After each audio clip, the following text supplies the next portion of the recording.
Dalam pelaksanaan TEM-MD ke-111 Kodim 0718 Pati, anggota Persit Kodim 0718 Pati hadir di tengah warga Desa Taman Sari untuk berbagi ilmu keterampilan merias yang diharapkan warga dapat diadakan lagi.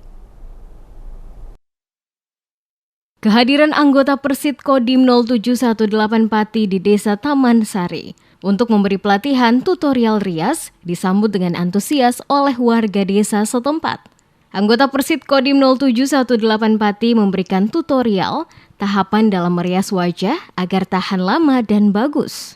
Rosa, warga Desa Taman Sari, mengaku senang dengan materi yang disampaikan narasumber, membuat dirinya lebih paham tahapan dalam bermake up, sehingga keterampilannya semakin bertambah. Pelatihan itu make up, belajar buat alis, terus kayak urutan-urutan make up, terus jadi bisa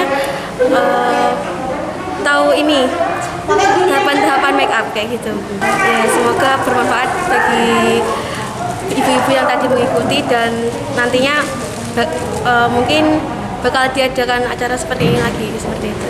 Kesan belajar rias dengan Ibu Persit bagaimana, Mbak? Senang dapat ilmu lebih banyak lagi. Rosa menilai kegiatan pelatihan rias sangat bermanfaat untuk warga setempat, sehingga diharapkan kegiatan seperti ini dapat diadakan lagi.